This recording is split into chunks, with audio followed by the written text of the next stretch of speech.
سنت اور شریعت کے مطابق بزرگان دین کی صحبت، جس کا کوئی شیخ بھی ہو. آج کل بہت سے ایسے لوگ بھی اصلاح نفس کے لیے کھڑے ہوئے ہیں جنہوں نے خود اپنی اصلاح نہیں کرائی کسی شیخ سے، وہ کسی سے تربیت نہیں کرائی، مربع نہیں بنے، اور بغیر مربع بنے مربی بنے ہوئے. جدے سے 2 آدمی آئے، کہنے لگے میں ایک صاحب کے پاس جاتا ہوں اور وہ بیعت بھی کرتے ہیں لیکن ان کا کوئی شیخ نہیں ہے. تو میں نے کہا پھر آپ کیا چاہتے ہیں؟ کہ مشورہ دے دیجئے. میں نے کہا مشورہ یہ ہے کہ جس کا کوئی بابا نہیں ہے اس کو بابا مت بناؤ. لا تاخذوا بابا، لا تاخذوا بابا من لا بابا لہو. سمجھ گیا؟ لہذا یہ دیکھو، جس شخص کی صحبت اختیار کرو، دیکھو کہ اس نے اگلے کس کی صحبت اٹھائی ہے. 2 آملہ گرے، 2 آملہ سمجھتے ہیں آپ لوگ؟ آملے کا مربع سنا ہوگا، کیسے ہوتا ہے؟ ہرا ہرا، تازہ تازہ. وہاں ایک حلوائی پہنچا، اس نے کہا دونوں آملوں سے کہ میں آپ کو تربیت دینا چاہتا ہوں. تو آملوں نے پوچھا حضور کیسے تربیت دو گے؟ تو حلوائی نے کہا کہ اتنا سوئی چبھوں گا کہ جتنا تمہارا کسیلا پانی ہے، اخلاق رذیلہ، سب نکال دوں گا. سوئی چبھو گے؟ اس نے کہا ارے اچھا سوئی چبھو گے؟ کہاں چبھونا تو پڑے گا.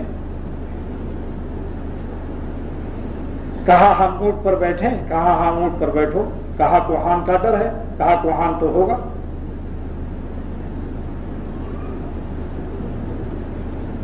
تو پھر اس نے کہا اچھا جب آپ سوئی چبھو کے مجھے چھلنی کریں گے اور میرا گندا پانی نکالیں گے، اس کے بعد کیا کریں گے؟ کہیں گے پھر چونے کے پانی سے دھوئیں گے. کہا پھر کیا ہوگا؟ کہا پھر تمہیں پکائیں گے پانی میں، کلیجہ تک پکا دیں گے. کہا پھر مرتبان میں رکھ کر شیرے میں رکھ دیں گے. کہا پھر کیا ہوگا؟ کہا پھر تمہاری اتنی عزت ہوگی کہ طبیب تم کو لکھے گا وزیر اعظم کے لیے اور مفتی اعظم کے لیے کہ مربع عاملہ گرفتہ از آب گرم شستہ ورق نقرہ پیچیدہ. مفتی اعظم اور وزیر اعظم بخورن، فارسی میں پہلے زمانے میں نسخہ لکھا جاتا تھا کہ مربع عاملہ لے کر گرم پانی سے دھو کر چاندی کا ورق لپیٹ کر پھر وزیر اعظم بھی کھائے گا، مفتی اعظم بھی کھائے گا، جس کا وہ دل کی طاقت کے لیے استعمال ہوگا. تو دوسرے نے کہا اگر ہم نہ تربیت کرائیں، آزاد رہیں. تب اس نے کہا آزاد اگر رہو گے تو کچھ دن میں تمہاری شکل بگڑ جائے گی، سورج کی شعاؤں سے، سورج کے دھوپ سے تم کالے ہو جاؤ گے اور تمہارا قد و قامت بھی چھوٹا ہو جائے گا، سکڑ کر چچک جاؤ گے. اس کے بعد کہا پھر کیا ہوگا؟ پھر کہا کہ پھر ایک بنیا آئے گا، حلوائی نہیں آئے گا.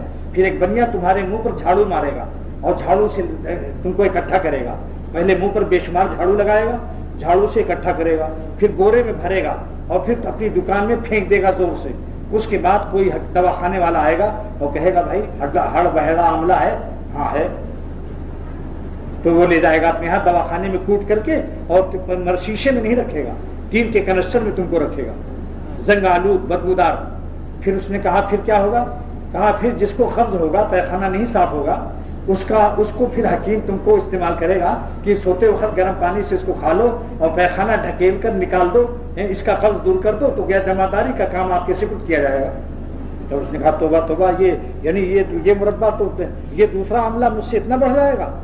شرح جامی تو ساتھ ہی پڑھتے تھے، یہ اللہ والوں کی صحبت بن کر پیر بن گیا اور ہماری کوئی عزت نہیں. میں تو اس سے زیادہ شمس بازگاہ اور صدرہ پڑھا رہا ہوں. یہ ہے راز. دیکھا تربیت کا راز. تربیت کی بات سمجھ میں آ گئی. اللہ والوں کی تربیت کرانے سے قیمت بڑھ جاتی ہے.